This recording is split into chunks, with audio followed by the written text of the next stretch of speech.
All right, we are live. Welcome to Life Action Roleplay with Cynthia Marie and Omega, brought to you by Bullet Bourbon. Yay! And in my case, it's Coco Libre. Yeah, that's cute. Yeah, Coco Libre, the organic coconut water. And just by the way, these are not actually sponsors. We just kind of usually do this thing of what are we drinking. But if there are some interested parties that are willing to sponsor us, we will happily talk to you. Woohoo! Just because we're very direct. We are. And talking about direct, let's talk about some shout-outs. So what are our shout-outs? It's been a while since we actually met. I know, right? Yeah. There's been a lot that has happened. Yeah. Shout outs. I guess for mine, it's going to be Jesse. He knows who he is. He's my venture that we've been doing really awesome side role playing. So I'm really excited to work with him. And we've explored a lot of different aspects for my character in Vampire. So Jesse, you rock. I love you. All right. And my shout out is not necessarily LARP related, but close enough. It would be for my new group, Maze Arcana, which I've been cast into that role-playing stream on Ding. Yes, I have a computer that has opinions. And one of the reasons why I was brought on was because Bruce Monarch, who is the game master, was talking to me about a lot of LARP. And as a result, brought me in for an audition, and I'm now part of the Maze Arcana cast for the next season for Anesidora. So, Yay. So it's all roundabout, and I'm looking forward to bigger and better things. Yeah. Just don't forget about me. Okay? I will not forget about you. All right. You and your delicious Wonder Woman outfit at San Diego Comic-Con. All right, we'll get to that later. But anyway, we have a guest here. We do have a guest. Uh-oh. Uh-oh? What do you mean, uh-oh? What is this uh-oh? There's no uh-oh here. So my original introduction of this person was going to be he's cute and he's British. Woohoo! Yeah! But he's raising an eyebrow. But he's also an avid player of two local LARPs, Dystopia Rising and Twin Mask. So I would love for you all to welcome our guest, Kai Norman. Yay! Woo. So before we start on today's topic, which is going to be about costuming, which we have a lot of opinions, my god. We never came up with a title. Well, that's true. We didn't come up with a title, but Costuming. Costuming. LARP requires costuming? Yes. LARP requires costuming. Could be. We'll figure out a title. I'll do it by the time we enter this into the podcast. Excellent. Mm-hmm. So, there's a topic that's going around all the LARP forums going on right now because of a certain network, ESPN, has had this commercial that a lot of LARPers have opinions on. I've been living under a Comic-Con rock, so you have to explain to me what happened. All right, so I'm going to show Cyn right now this particular commercial that she has never seen that is steering this controversy. So let's go ahead and play it.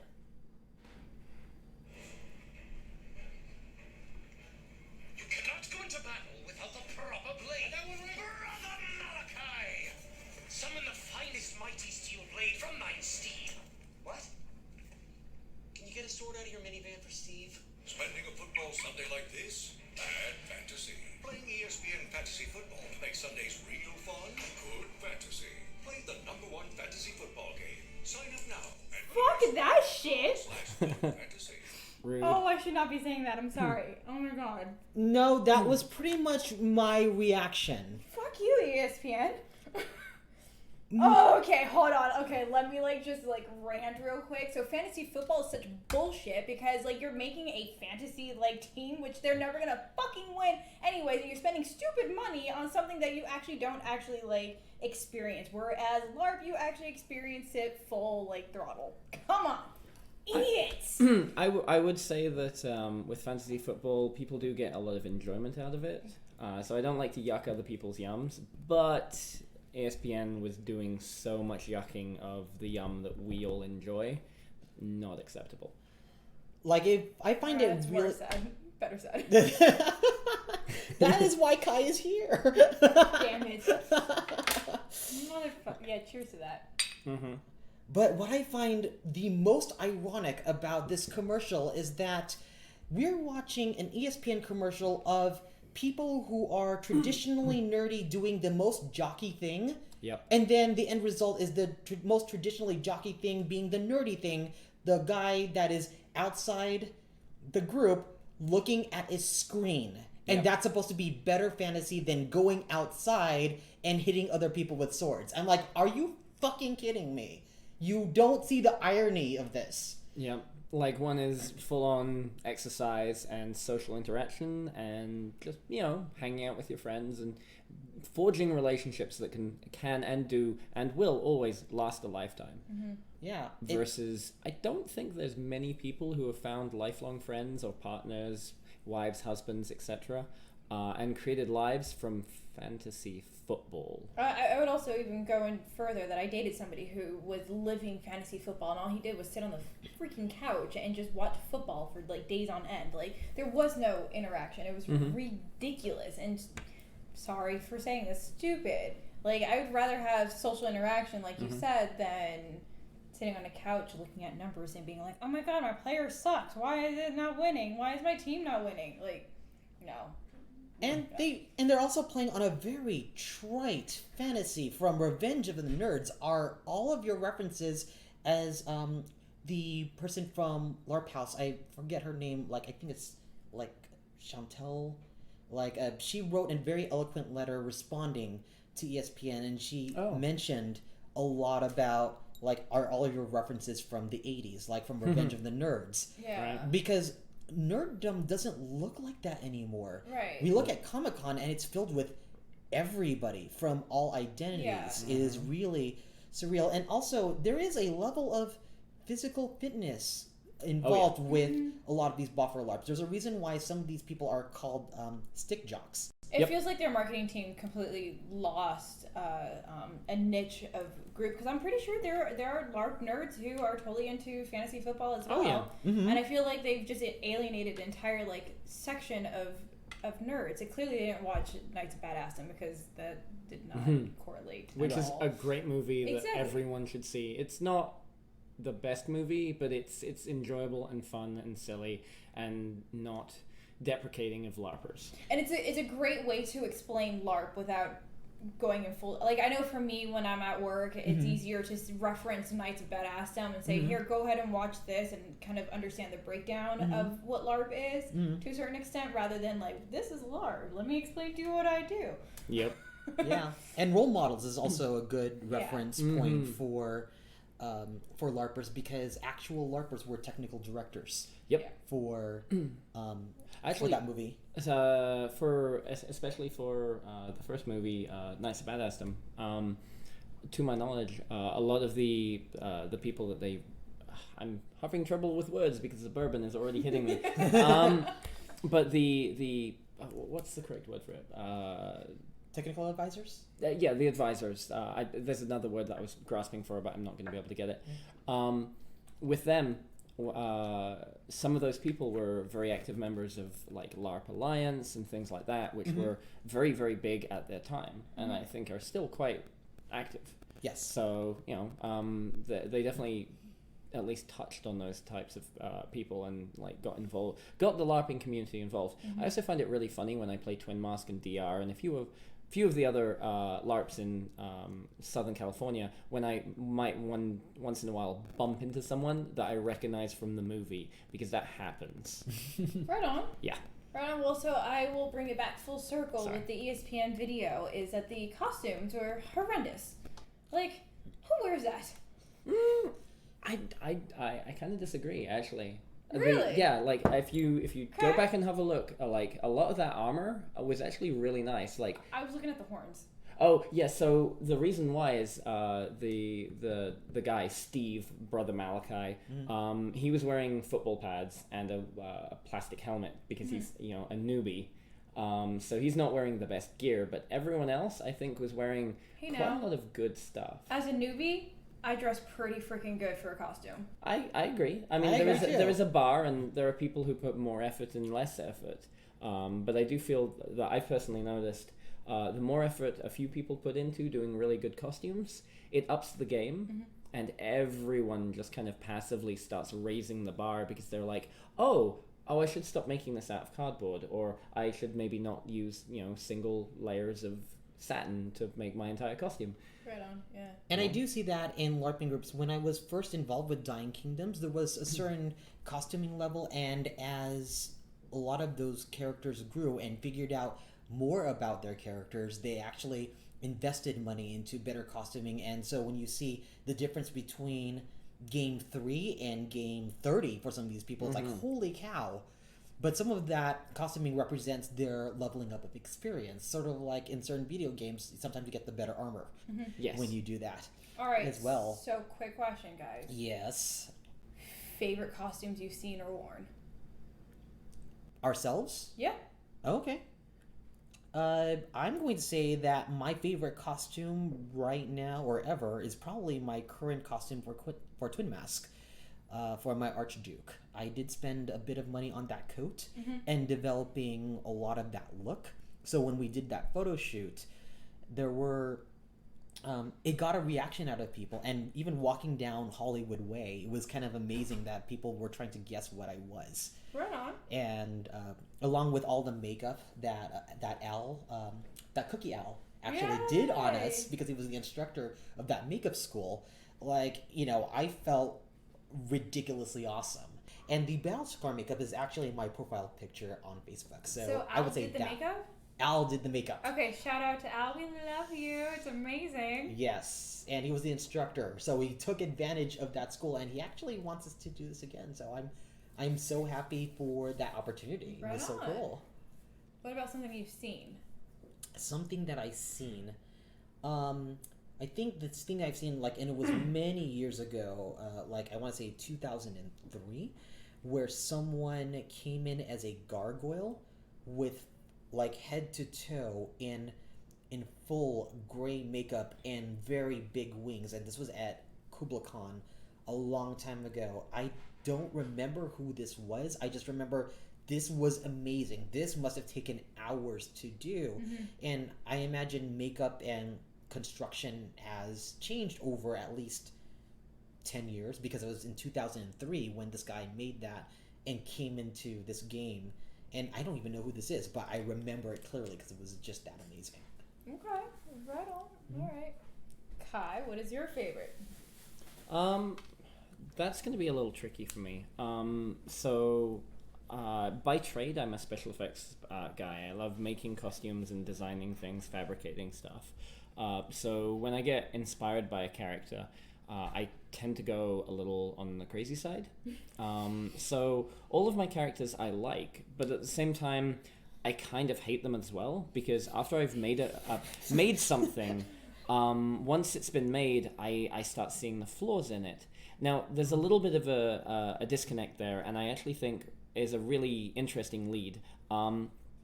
With a LARP character, if you keep playing the LARP character, the character is still evolving and changing, and you can show that character development in the actual creation and the continuing evolution of your costume.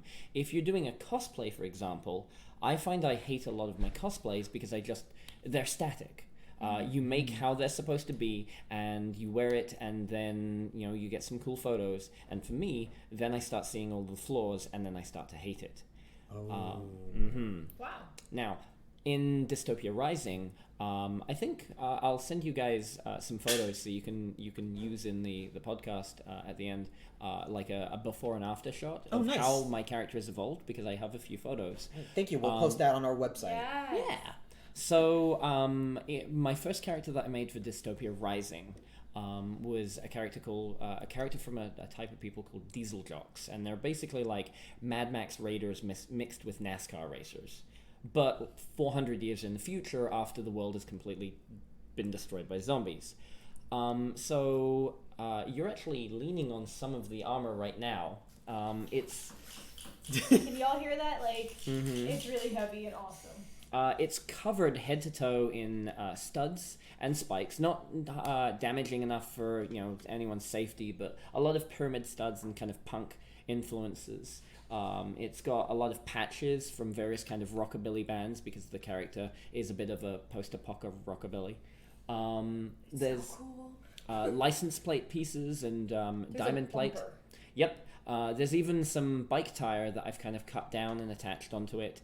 There's some chain. There's a whole bunch of soda pop tabs that I have kind of woven into like a fake facsimile of like a military braid hanging off of his shoulder, just like some punk bands used to kind of mock in the 80s.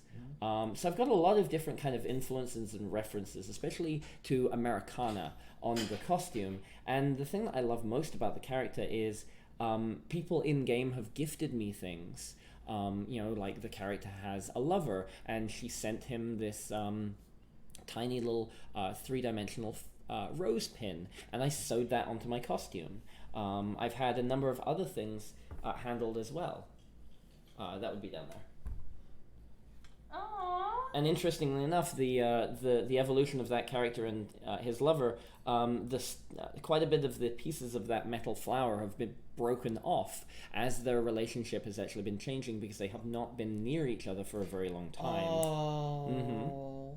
How much does that thing weigh?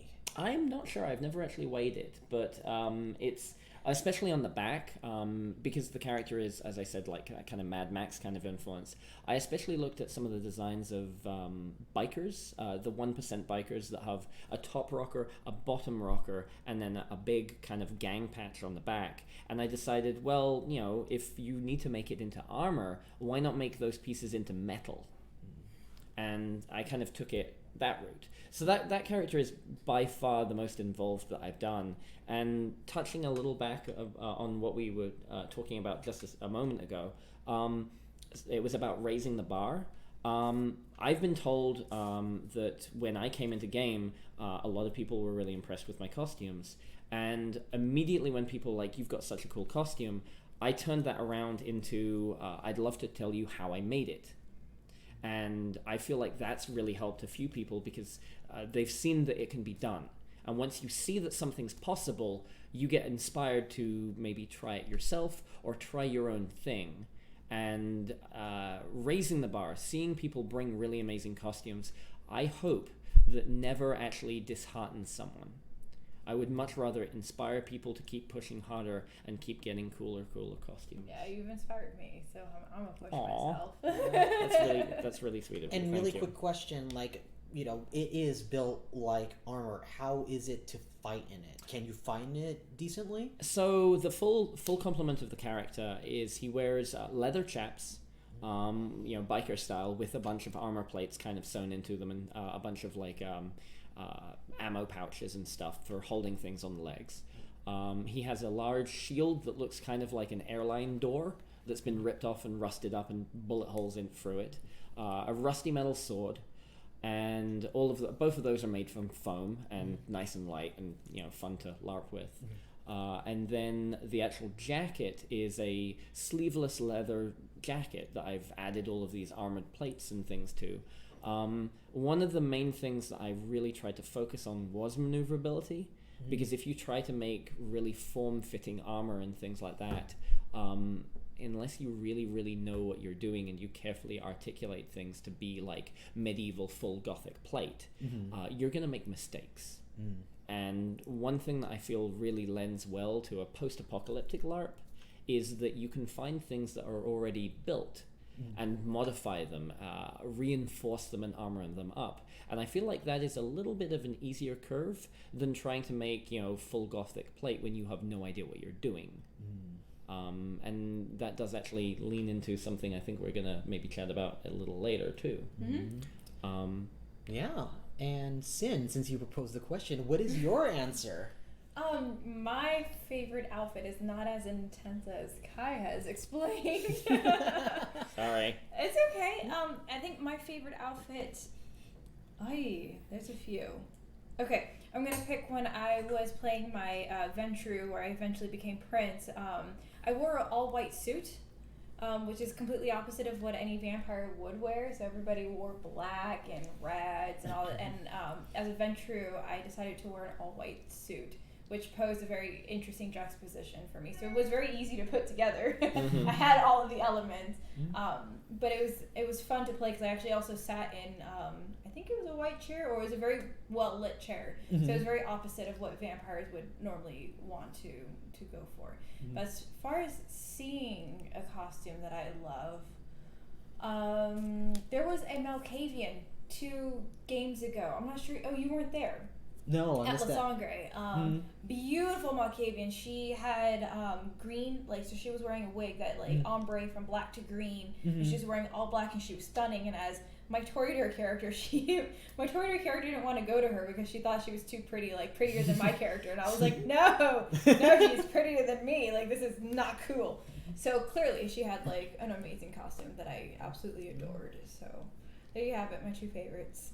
Yay. One thing that I do want to remark about your white suit is I love how much thought you put into that, showing that your character doesn't have to go the very elaborate route, not to make anything against Kai's, like, amazing like construction of his vest, but you just had something that was very thoughtful that made a great impression because you knew what everybody else was playing, but and you played the opposite. It goes with kind of what Kai was saying earlier, is about building the character and what the character would wear. So being a Ventrue, she wanted to blend in with society norm as much as possible, but still kind of give that air of pizzazz that she is a prince ultimately. So wearing the white was kind of the I'm different from you, but I'm still similar. So I did think a lot, I guess, how Kai kind of did it, just not as... I was also in New Orleans, so there's only so much I could pack. Absolutely. Well, sometimes when it comes to character representation, less is more. Maybe you have like a small charm on your wrist or around your necklace, your neck or something like that, or a particular pair of shoes that your character always wears, and it has a special meaning to them, and that can be far more.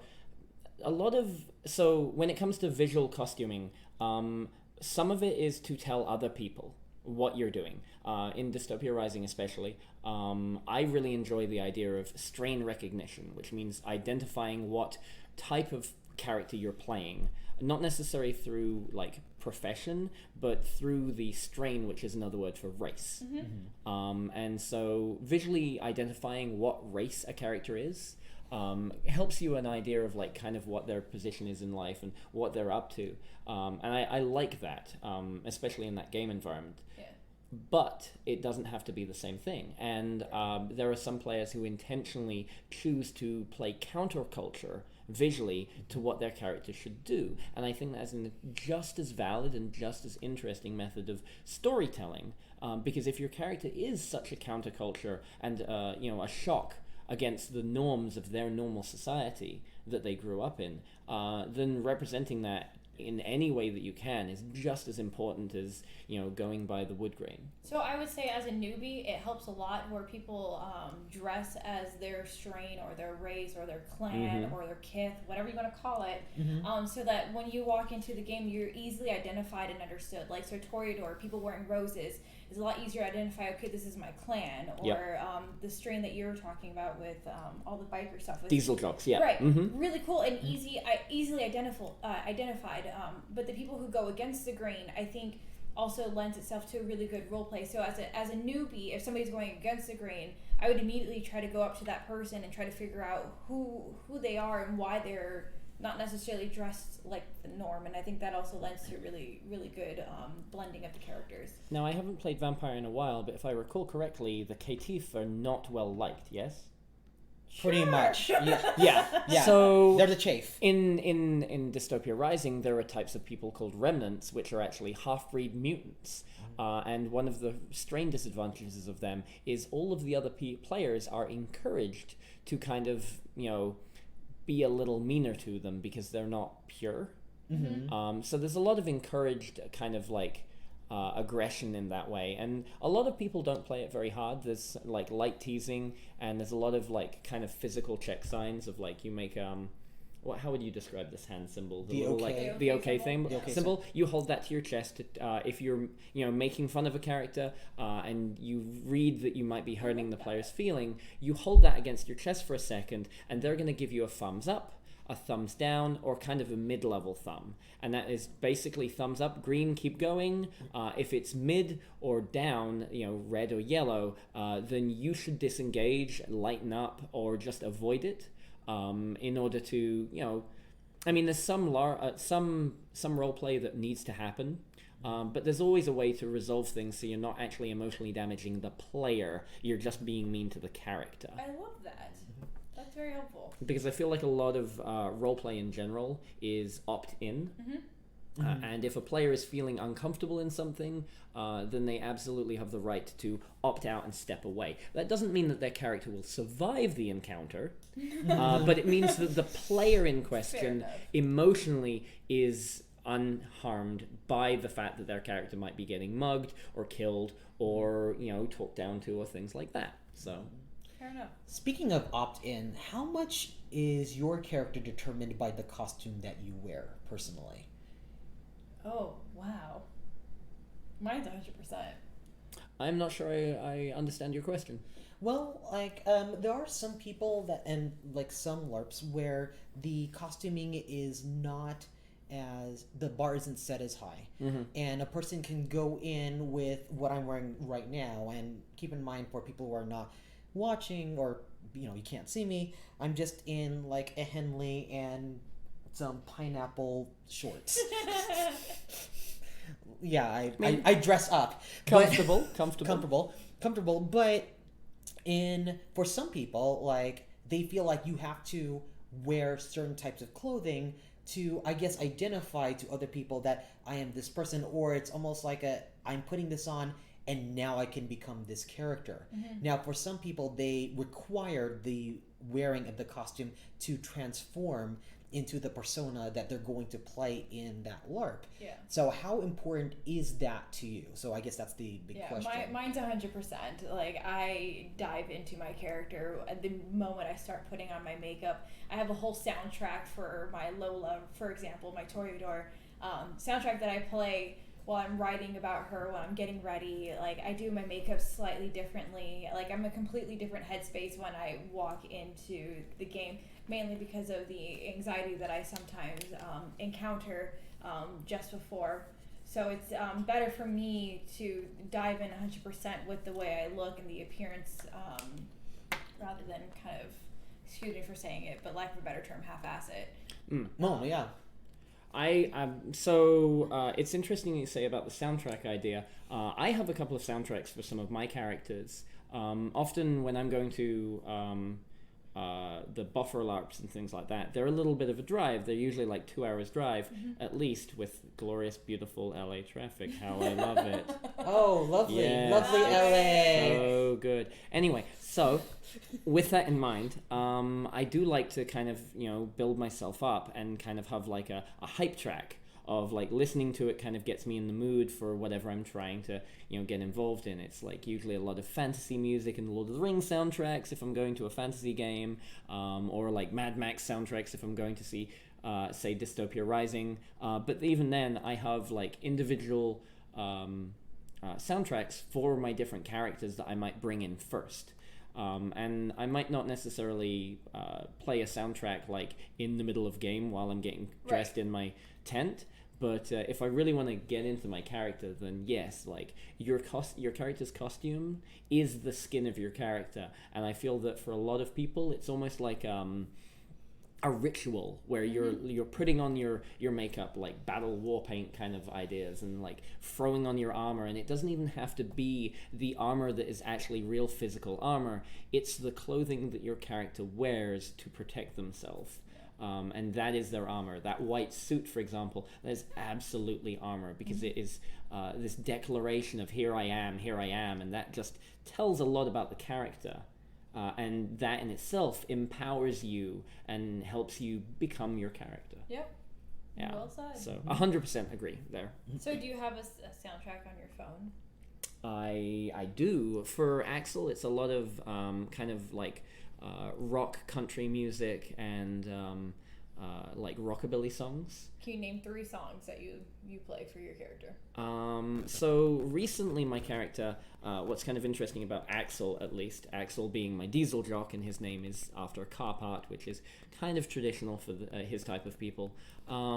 He's recently become a priest, so in the game you can pick multiple professions over time, and they unlock more skills that you can buy in a point-buy system.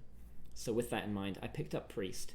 And Priest requires a much higher bar of role-playing, and the reason why my character picked that up is the religion he follows, and the religions are very, very removed from real-life religions. Intentionally so, because I think if anyone had like a real-life parallel, it could cause a lot of problems and hurt feelings. So my character worships a faith called the King's Court, which is the kind of personification, worship, and preservation of rock stars and their music. Kings and queens, it's a non-gender specific on that. And so through a whole bunch of events that happened to the character in-game, and this is the thing that I love the most, in LARP, you get the opportunity to either make yourself a crazy munchkin build, or you have your build planned out ahead of time, and no matter what happens, you're always adding XP to that build. Or you kind of ride the wave, and you come into game with a few skills, and then you get a feel for the environment, and you start choosing and leveling up your character based entirely on what seems like your character in the environment would pick. And that's very much what my character did. So he picked up Priest because one of the priests that was in town that was for the King's Court really wasn't doing his job right. And my character was like, well, I guess I'm going to have to put my pants on. Pull my pants up, and I guess I'm going to have to do this for us. And so he did that, and then he started following Maynard, which is the lead singer of Tool, Pucifer, and especially Perfect Circle. And so a lot of the songs that get me in the mood for my character are Perfect Circle songs. Awesome. Yeah. Sorry, that was a very long-winded response. No, but it came full circle. We got it. Yeah, a perfect circle as it was. Do you play a soundtrack, Ryan? I do play a soundtrack, not fairly often, but usually a lot of my soundtrack for Nobles tend to be a lot more techno meets classical. Oh yeah, we talked about this. Yeah, so like a good example would be like Apotheosis. What was the name for that genre? Like, was it neoclassical or something like that? There was some kind of terminology. Because it's techno-classical. Yeah. Okay. Yeah, so also Vanessa May has a lot of the blend of her classical violin with techno beats. Bond is also a good example of the stuff that I listen to. Lindsay Sterling? Lindsay Sterling is a very good example of what I would listen to. I think you might enjoy. There was a Korean or Chinese MMO that came out quite a while ago called Granada Espada. The soundtrack for that game was amazing, and I think it would be entirely up your alley. I will have to check this out now. Yeah, Granada Espada. Yeah, it's so good, so good. My musical genre is so opposite of like both of you guys. It's funny. What is it? So Lola, you guys know the song "Whatever Lola Wants," Lola Gets. Oh yeah, so that's Damn Yankees. Yeah, that's number one. But I played the Gotan Project version of it. It's a tango. Oh, okay. Oh, it's stunning. I'll play for you later. I don't know if people want to hear it or not. Nice. The second one that I really identify with Lola is "Dangerous" by Michael Jackson. Okay. Yes, because it's so good. And just honestly, all of his words, I every time I listen to it, I was like, "Yep, that's he's literally talking about Lola here." I actually have an entire Spotify list of all of this. Lola's playlist. Yeah, It makes a lot of sense. It makes a lot of sense. It helps. Same. It really helps to get it back into the mindset of the character, because at least for Lola, she has amnesia. And so I feel like a lot of the songs were actually written about her, that she's actually hooked up with mortals or been with mortals and been their muse, and therefore these songs kind of come trickling after her, but she has no idea that they're about her, so she listens to them and she's like, oh, this is really cool, but they're actually about her, which is quite fascinating in my opinion. So all of the songs that I have for her, I listen to Vogue as well, because It's Madonna 90s. Of course you're gonna listen to it. Yeah. So a lot of subconscious messages that almost Lola is trying to say to herself through the music that she enjoys. Exactly. I like that. I like that a lot. My answer to that question is probably going to be it's different from both of yours, definitely. My answer is 50%. Okay. Costumes, because my belief is that I'm wearing costumes really for other people more than for me. Really? Yeah. I mean, I love getting up into those costumes, and if you look at my Facebook, about 80 to 90% of the pictures of me are me in costume. But I wear these costumes to affect a particular reaction from the players I'm with, because I know that when I'm playing, I can be at Noble at any point without a costume. So I could play Sicario right now. I could be a lazy demon, so I could be Contabas right now. I could be any of these characters right now, but the costume helps put it into that world space for other people. So may I interject? Of course. What I'm hearing from you, and potentially probably what I'm projecting onto you, is Sure. that for a tabletop game, I'm totally down with like what you and I are wearing literally right now, Right. and being able to play these characters. But for me, what separates LARP from tabletop is the fact that there is a costume and you are actually donning the character like full body, rather than just like, hey, I'm Lola, I'm gonna sit here and roll some dice and voice the character rather than like fully like present and being that person. Oh, I know, and that's why I say 50%, because the other 50% is costuming. Okay, Like I have fair to enough. I have to put on the costume, but the other 50% is I came up with the character, and then based off of this character that I am, or like if it's a noble or it's a demon, I always refer to those things because that's what I usually play. What am I wearing? And like to go to Maze Arcana, like the thing that I've been cast in, the interesting part about doing this show is I was asked to come in to audition because I am a LARPer. And Bruce had this idea that he wanted the people, instead of just doing the normal tabletop thing that you see in the other shows as just wearing the regular clothes, he wanted the idea that we were our characters. So he looked at some of us and tried to think of like what things we could wear as a nod to our character, if not fully that character. And he looked at me and said, I have no problem with you. I know you're going to have all the outfits. But because I came in with such a fully developed outfit when I went to the photo shoot, it pushed all of the other cast members to up their game. And so for our very first game, which is next Monday, we're all going to be in full outfits. Awesome. And I Great. think we're going to try to do that like every game. And I would, yeah. So yeah, like I think LARPing does, like when you dress up, it definitely has that influence. But as Kai mentioned about if you can help raise the bar with the example that you're setting, it makes a world of difference.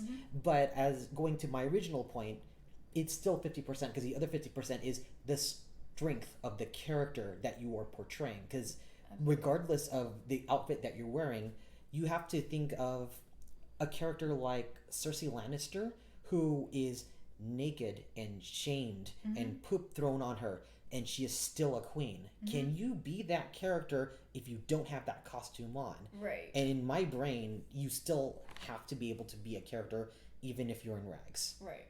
So with that in particular, I feel like if you look at the different dresses that Cersei has through the seasons, especially in the most recent season or at the end of the last season, where she was wearing that kind of black lizard-like scale with the inference of like armored shoulders and things like that.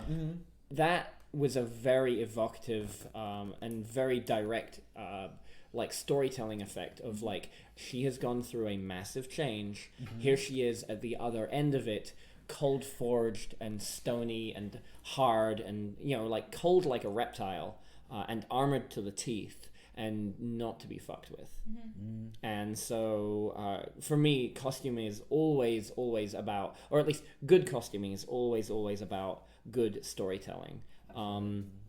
There's a guy I know by the name of Tyson who very strongly swears by LARP requires costuming, and I do agree with that very firmly, because the inverse of that, where you have a Ventru walking around with a sticker on his chest that just basically is written in Sharpie that says like $20,000 Armani suit. Oh, That doesn't work for me. no, it doesn't. And I understand.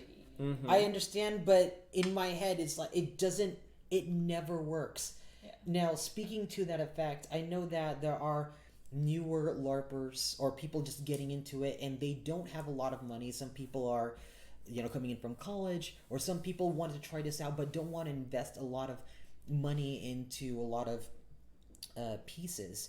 So, what recommendations do you have? Actually, I'm going to read a couple of these things that some of our viewers actually contributed to us when I asked this question Really? on our Facebook. Awesome. So I did that earlier this morning. So We have fans.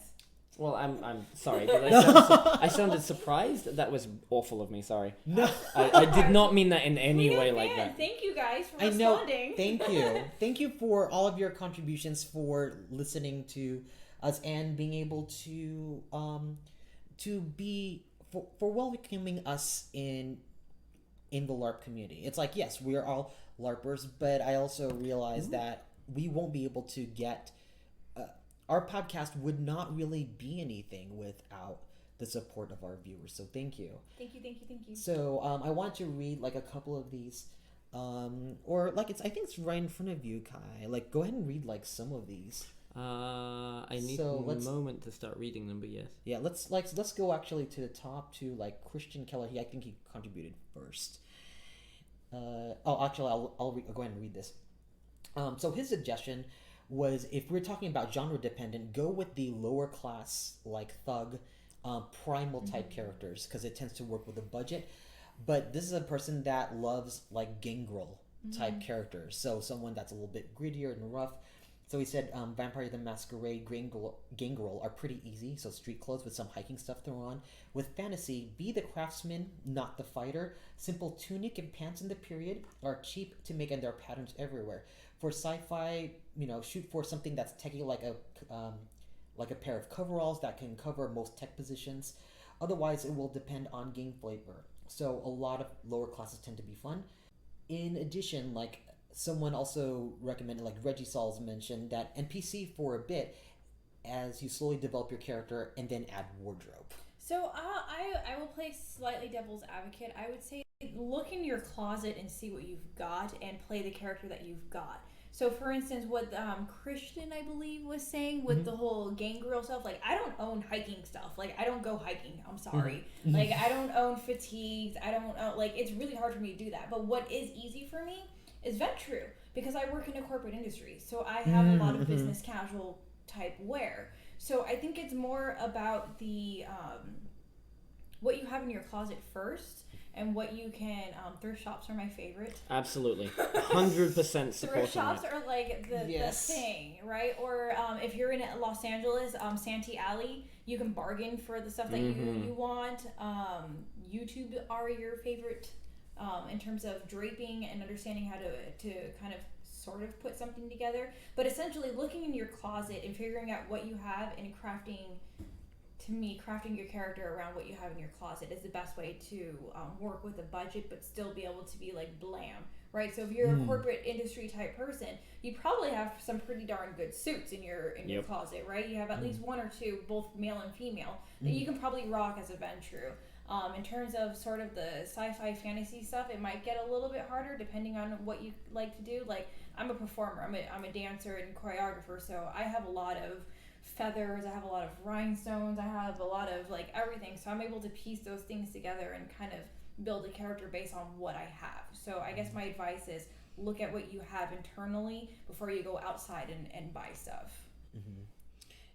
Also, like for those who are not familiar, Santee Alley is a particular area in Los Angeles where you can get a lot of discount areas. There might be various metropolitan areas, but again, refer to thrift stores, resale stores. Yeah. Army surplus stores as well. Army surplus stores are actually a really great place to find a lot of things for cheap that look because they are militaristic. Yep.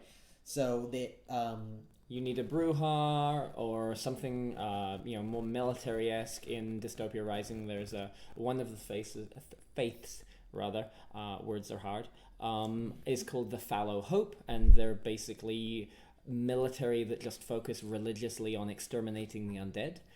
So getting a bunch of camo, BDUs and things like that, throwing those on. Works well for a werewolf as well. Yep, werewolf works well. In fact, you mentioned gangrel. Gangrel are one of my favorite. Not werewolves. Almost. They're one of my. They're gonna kill you. They're one of my favorite vampires. Kind of traditions to roleplay, to bring into the game, because I am a very, very big fan of costuming as I said, costuming something that is recognizable. It's the recognizability, the strain recognizability, or race, or whatever. If people can instantly go, boom, holy crap, that is a great one of those, then instantly you're going to get kudos, and people are going to be much more inclined to hang out and roleplay and kind of meet your character a bit. And the most important thing on that is a lot of people are worried that they have to invest a lot of money and things like that into what you want to be. Sometimes that does mean that you might have to, until you're building up your collection of stuff, you might have to err away from like, oh, I want to be coming in as a full plate armor paladin with a sword and shield. For your first LARP character and you're on a budget, maybe scale it back a little bit.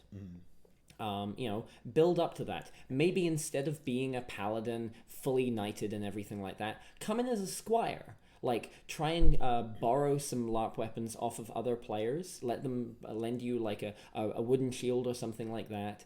And come in with, a tunic and pants and things like that. And you're a squire and you're building up to it. And not only will you have the wonderful experience of, by being less experienced in that world, as a squire, you get to ask all of the interesting questions that your paladin would probably know, and you might be, as a new player, afraid to ask because your character should already know this. It's a really good storytelling in movies. It's why, for example, take the classic X-Men TV show. Jubilee was the main character because she knew nothing. She was a brand new teenager who joined the team. And that's why everything is from her eyes and her perspective, because she gets to ask the questions that the viewer wants to ask. So we're gonna go back to the Facebook from our viewers. We have Angela Bassett, who has this comment to say: start simple. Costumes, even for the same character, develop over time. Goodwill and thrift stores are great resources. Need icy pants? Neutral colored scrubs are great. Button-up blouses, shirts, leggings. There's tons of really simple costumes you can put together with a small budget. If you find that LARPing just isn't your thing, at least you didn't spend much and could potentially use those pieces anyway. If you're like me, invest in a sewing machine. Half of my costumes are Frankenstein from base clothing pieces. For example, she took a dress and vest from work and added fur, leather, feathers, other fabric, etc. And she actually has a picture to go along with that. Right on. So I'll add Super to good. getting pieces that you would use again. So that's actually how I shop for my LARP or any sort of costuming, is knowing whether or not I can use it once or twice. So like shoes, I have a really extensive shoe collection. Oh boy. You look ashamed, then you shouldn't be. But I at least try to figure out at least 2 different times as to when I would use those pairs of shoes. And the same thing with the dress, same thing with accessories, is at least figuring out 2 different times. That is a lovely accessory. Kyle's looking really so cute right dapper with this top hat. Yes.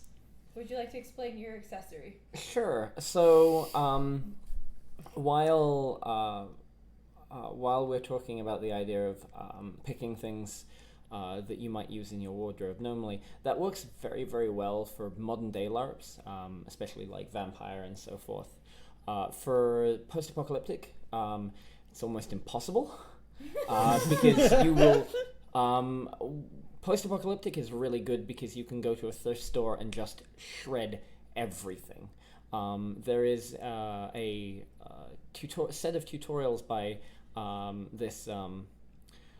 this guy called Dimitri on YouTube, goes by the moniker of Nuclear Snail, and he does fantastically charming and very helpful tutorials on how to distress stuff. Most of the time it just means shredding the crap out of everything.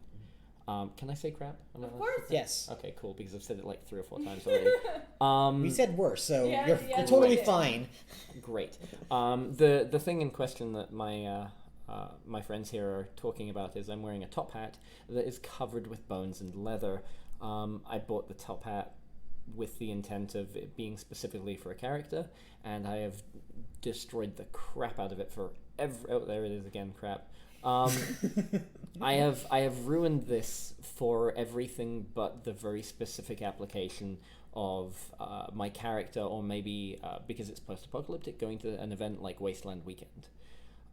So post-apoc tends to kind of go crazy. I feel like keep an eye out for Ren Fair folk and things like that, because a lot of Ren Fair people sell off their stuff cheap. So keep an eye out for that, and snatch up some stuff like that for fantasy.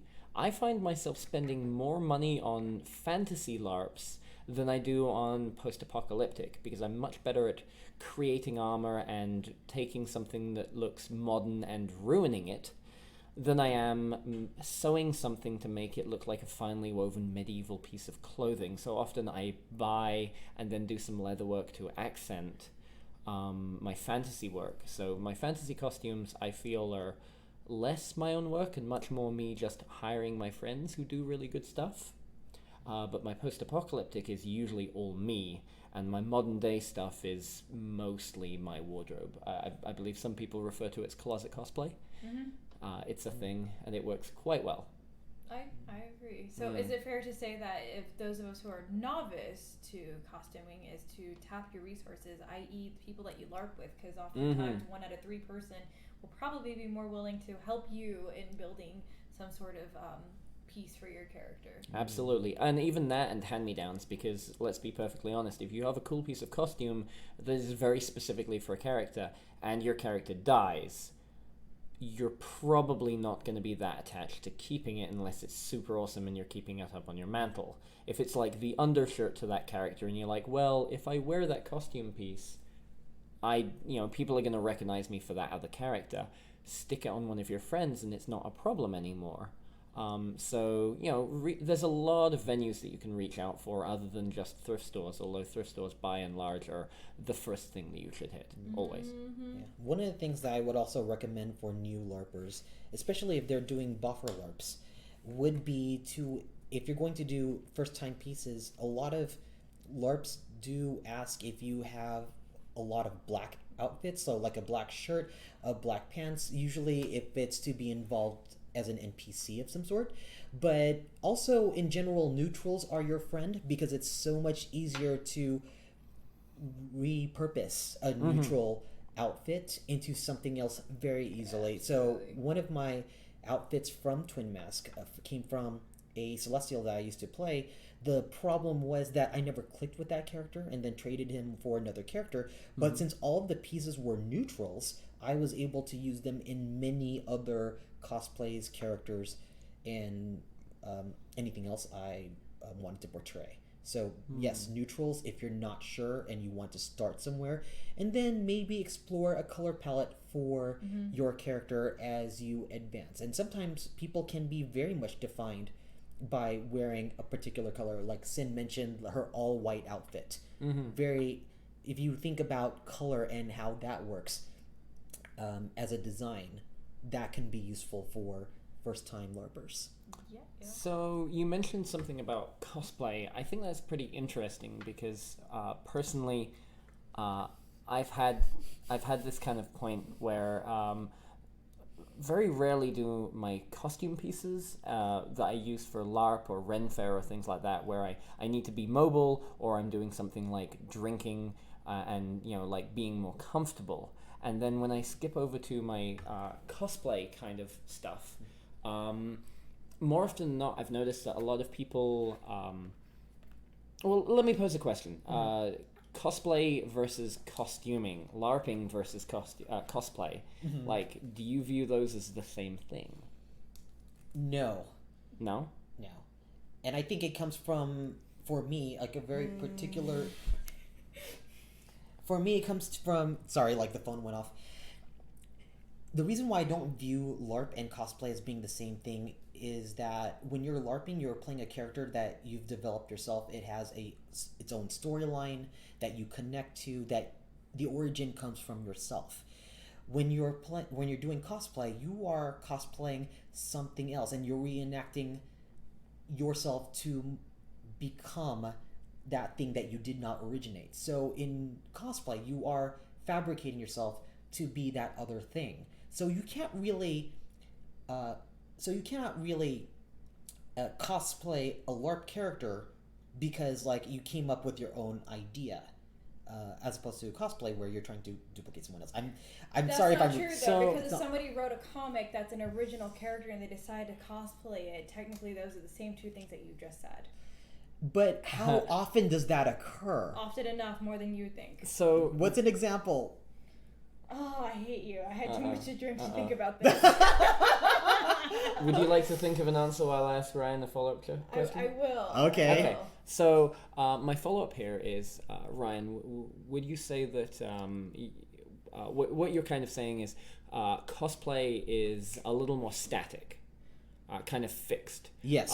You are encapsulating a character almost like they're in a time capsule, and they're never going to actually have any character development happen to them. Well, with cosplay, there is an expected canon that yes. for someone else, you know, if Superman has to have a certain look to him. Now, there might be modifications of a Superman, like there might be a Superman Pikachu, or there might be a Superman mixed with steampunk, but we could still identify that it's Superman. But if you take out all the elements that we recognize as Superman from it, then they say they're Superman. It's like, no, we don't believe you. So there has to be that element of like either a color palette or something that we recognize that this is Superman. So that part is static. Whatever you do to it is where your creativity is. Yes. I agree with you there. That makes a lot of sense.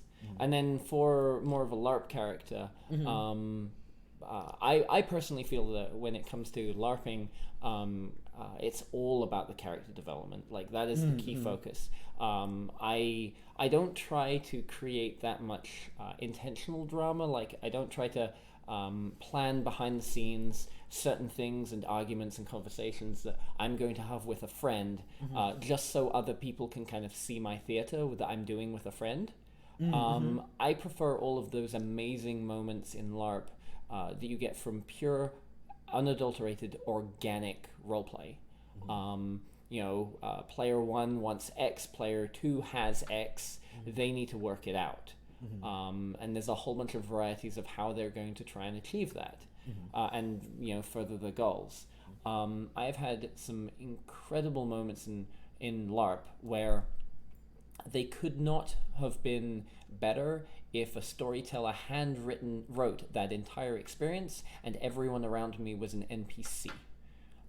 Because things flowed together so immaculate as just like a random chance of like 4 or 5 different vectors of different things going on colliding all at once that created an utterly memorable and unique experience in LARP. And whenever I encounter those kinds of moments, they blow me away, because it's kind of like, spotting a double rainbow kind of thing. It's that level of amazement that you get to experience. And I don't feel like I get that with cosplay. That said, cosplay does result in a lot of amazing creativity, especially like your own versions of things, like a steampunk Superman, or a Pokemon Superman, or so forth, a Playboy Bunny Superman, or anything like that. I don't think I've seen that yet. It probably exists because that's how the world works. I'm sure someone somewhere has done a gender swap of that, or not even a gender swap, like a Playboy man. I don't know. I'm confusing. There's like slave Leia versions of everything. I did slave Leia Jasmine. Yep. I don't know. I differ from you guys. I'm a straight up cosplayer, so like character creation is huge to me, at least as a cosplayer, because you have to know the character inside out, right? So I like to give it what I call the Disney experience, where like you actually know your character in and out, so that when you have interactions with people, you know exactly what to say. So when I was dressed as Wonder Woman this year for Comic-Con, I had 2 most amazing experiences by 2 little 5-year-old girls. One of which I wasn't even in costume. I was literally in the tank top that you see me in right now, and Describe your tank top a little bit so people know. I'm wearing from Flex Comics. Thank you guys. It's a vintage Wonder Woman where it says "Stronger Than You" since 1941. It's got a Oh, good, like, nice. Rosie the Riveter kind of vibe to it. It's Yeah. cool. It's very so cool. it's the bombshell DC girls kind of rendition with a little bit of Gal Gadot esque with the tiara. Mm-hmm. So regardless, I was getting ready for the masquerade. I just had my makeup on, a little bit of makeup, and my wig. There was a woman standing next to me who was dressed as Wonder Woman, and a stunning little girl who walked out, who is a giant fan of Wonder Woman, and walks up and says, "Oh my God, there's Wonder Woman." So the gal dressed as Wonder Woman flat out was like, "Oh yeah," and she points to me and goes, "Oh, she's Wonder Woman too." And I'm like, okay, so I'm dressed as basically Diana, if you really want to like kind of go brass taxes here. And the woman didn't give this girl time of day, and you can clearly tell that this girl wanted to talk to Wonder Woman. Oh. So I kneeled down, like in the middle of my makeup, kneeled down and says, "Who's your favorite Justice League character?" And she goes, "Wonder Woman, you!" And I was like, I'm not even dressed as Wonder Woman, and she's already like calling me out. And I was like, "Awesome, what's your favorite episode? Like, what part of my adventures have you seen?" And she goes on and on about like how Wonder Woman kicks Batman's butt all the time, and Aquaman should watch his back, and this girl's like 7 years old, and totally I was talking smack. right. This is and adorable. I was like, well, listen. From Wonder Woman to my little Wonder Girl over here, I want you to take care of Mommy, because Mommy is one of the most important people in your life, okay? You remember that, right? She's like, "I will take care of Mommy because Wonder Woman said that." Oh was my the God. mom right behind? Oh yeah. The mom was just like, "Oh my God, thank you." And so like watching them walk away, like I can hear them say like, Did you just talk to Wonder Woman? What, like Wonder Woman was so nice to you. What, like, oh my God, this is a movie." So without having done the research and understanding how Wonder Woman would interact with kids, because if you think about how Gal Gadot works with like the idea of love and honor, I totally could have played Wonder Woman as the brash bitch who's gonna kill everybody, because Wonder Woman has killed a lot of people in the comics. I didn't approach it as such. I approached it kind of more like the Gal Gadot character, and found love with these children.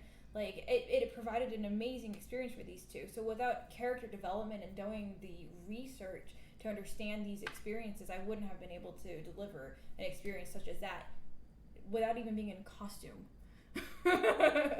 I've got to say that is probably the most compelling argument I've ever heard of LARP and cosplay being similar or even the same. Yeah, so it goes back to what I think Kai was saying about character development. If you don't do your research enough, as a cosplayer, you're just a person in a costume.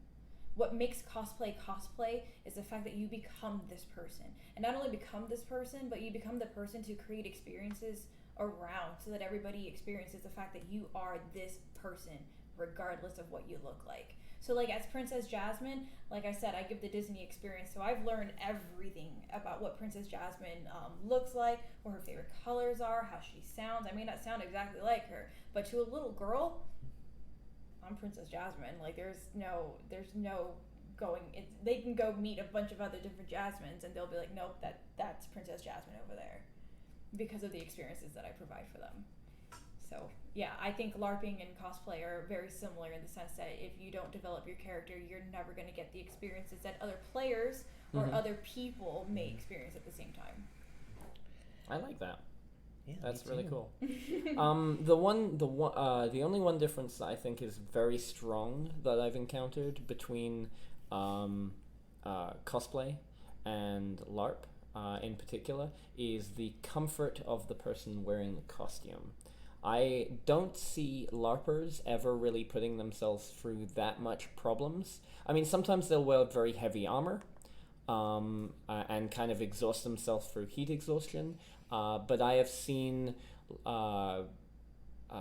cosplayers literally cut themselves open and bleed into their socks in their armor, because they're like, "I just need to try and go through this for a few more hours. I've worked on this costume so hard," etc., etc. And that is admirable, a little bit insane, but we are all a little bit insane with whatever fandoms we enjoy, and part of that is embracing that. However, I feel like when it comes to me building LARP armor and then me building cosplay armor, which I've had experiences doing both, I care a lot more about my ability to swing a sword, or more importantly, run away from whatever's trying to kill me in a LARP, than looking amazing in a costume for LARP. And I try to find a good balance of that. In cosplay, it's much more acceptable that I don't have full range of motion, because I can still look like a badass, but I'm kind of, more like a badass action figure than an actual person. No, I'm with you. I like full range of mobility. Mhm, That's yeah. ridiculous. Being a dancer and performer, if I'm limited in movement, I'm completely and utterly uncomfortable in what I'm wearing. Mhm. So I agree with you on that. Although Mobility. in my case, I kind of have a different take with the uncomfort, being uncomfortable and being a LARP character. So in Twin Mask, I play the PC ruler, the Archduke Sicario Paloma, and I wear a very big red coat. And at the last Twin Mask game in Cronenberg, it was about 95 at to 100 least degrees. I think it was nearing 87 to 90 degrees. Yeah. It was pretty brutal. It was pretty brutal, but I was wearing this coat and all of my layers because it was important that because I'm the ruler, people have to be able to spot me from a distance. And that means wearing a very big red coat, even when the heat was heavy. And for 3 or 4 hours, I stuck with it. I was suffering, but I was making sure that I was visible so that people who needed to talk to me about anything that was diplomacy or about politics, they could find me. After a while, I had to sit down in the tavern and I had to take it off, and I had to start peeling off my clothes because I was overheating at that point. Yeah. And water was being poured on me and I was just dying. But it was important to me from the role-playing aspect. You need to be able to find me from a distance. I have the power to resurrect. So if someone needs resurrection, you have to find me. If there's a matter dealing with politics or a foreign diplomat that has to be handled, you have to find me. So in my case, for my character, he put on that red coat. He was suffering, but he knew he had a responsibility to make sure that he was accessible regardless of how he felt. I hear you. So it sounds like we need to have a whole other podcast about cosplay versus LARP. That is a whole thing. Yeah. So I think we need to wrap it up just a bit. Absolutely.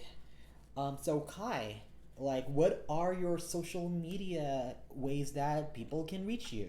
Because you are amazing. Oh God. Okay, so Oh God, at what? the main social media that is a pretty good way of seeing some of my work is I have the online moniker of Kommissar Props. It's kind of a Warhammer 40k reference, which is what I first cut my cosplays on. But the spelling is a little weird, so bear with me. It's KOMMISSAR Props. And I have a Facebook page. I have an Instagram. I don't really use my Twitter anymore, but I have that too.